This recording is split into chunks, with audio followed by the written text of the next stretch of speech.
Morning बच्चों, आप सभी का एक बार फिर से वेलकम है हमारे लेक्चर 3 के पार्ट बी एमसीक्यू प्रैक्टिस में। देखिए, हमने पार्ट ए में बहुत सारे एमसीक्यू करे हैं और मैं उम्मीद करता हूँ आपको बहुत हद तक लेक्चर क्लियर भी रहा होगा। अब हम पार्ट बी को स्टार्ट करते हैं और इसके जितने भी एमसीक्यूज़ हैं उनको आप लोग ध्यान लगा के सुनिएगा और करिएगा, ठीक है। सबसे पहला क्वेश्चन ये है, अ कैटरपिलर चेंजेस इनटू आ। ठीक है, ये कहना चाह रहा है कि कैटरपिलर जो है वो किस यंग स्टेज से एडल्ट स्टेज में चेंज होता है, यानी कि कैटरपिलर का संबंध किसके साथ है। पहला ऑप्शन है देखिए आपका बर्ड, दूसरा ऑप्शन है फिश, तीसरा ऑप्शन है बटरफ्लाई और चौथा है स्नेक।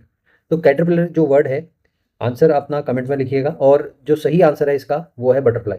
यानी कि कैटरपिलर जो होता है ये यंग स्टेज होती है, ठीक है, और एडल्ट स्टेज में जब ये पहुंचता है तो इसको कैटरपिलर ना बोल के इसे हम क्या बोलते हैं, बटरफ्लाई बोलते हैं। नेक्स्ट क्वेश्चन ये है कि we need food to.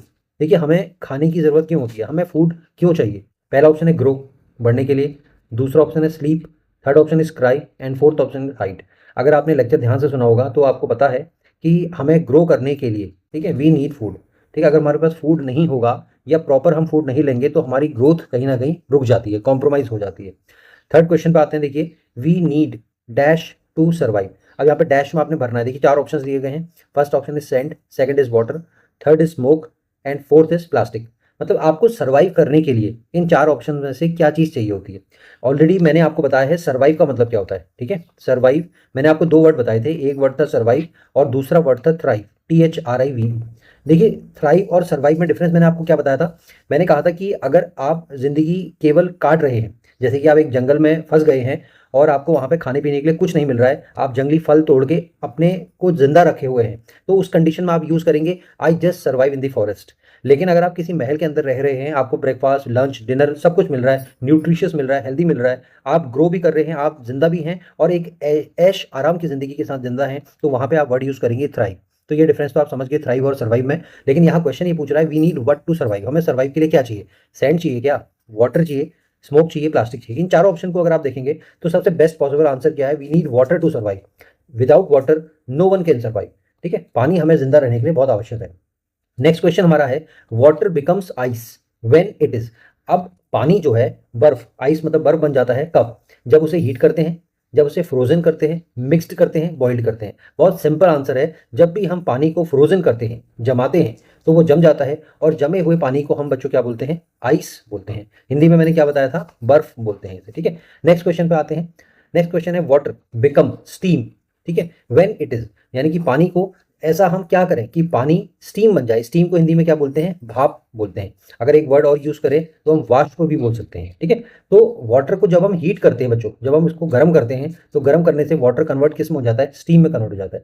Next question, एक क्वेश्चन हमने आपको पैराग्राफ में बताया था, की आप समझते हैं, की को बोलते हैं हम चाबी, ठीक है। तो चाबी नॉर्मली किस मटेरियल की बनी होती है, ठीक है। बहुत सिंपल क्वेश्चन है। अगर आप देखें, पेपर कपड़े की चाबी बनती है, बिल्कुल नहीं। आपने घर में अपना ताला देखा होगा। क्लॉथ कपड़े की चाबी बनती है, नहीं। उसके बाद वुड लकड़ी की चाबी बनती है, बिल्कुल भी नहीं। और मेटल, मेटल इसका सबसे बेस्ट आंसर होगा। जो मेटल्स होते हैं, चाहे एल्यूमिनियम है, चाहे आप आयरन की बात करें, चाहे सिल्वर की बात करें, इन्हीं सब के मेटल्स की क्या बनती है, चाबियां बनती हैं। अगला क्वेश्चन देखो बच्चों, अगर आपका pen, if a pen stops writing, अगर आप कॉपी में लिख रहे हैं और लिखते लिखते आपका पेन बंद हो जाता है, तो we first try to find the. सबसे पहले आप क्या करेंगे, आप क्या ढूंढेंगे, क्वेश्चन ये पूछ रहा है। अगर आपका पेन चलते चलते बंद हो जाता है तो आप सबसे पहले क्या ढूंढते हैं। सबसे पहला आंसर है कलर, आप कलर ढूंढते हैं। दूसरा आप प्राइस ढूंढते हैं। आप तीसरा रीजन ढूंढते हैं और चौथा शेप ढूंढते हैं। देखिए, सबसे पहले अगर आपका पेन चलते चलते बंद हो रहा है तो बच्चे आप सबसे पहले क्या सोचेंगे, कारण ढूंढेंगे, आप रीजन ढूंढेंगे कि पेन क्यों बंद हुआ। सबसे पहले ये तो विचार आएगा। आप ये थोड़ी सोचेंगे इसका कलर क्या है, प्राइस क्या है, शेप क्या है, ये कोई बात नहीं। आप सबसे पहले ये सोचेंगे कि ये पेन क्यों बंद हुआ, और आपके मन में क्या थॉट आएगा, कहीं इसका इंक तो खत्म नहीं हो गया।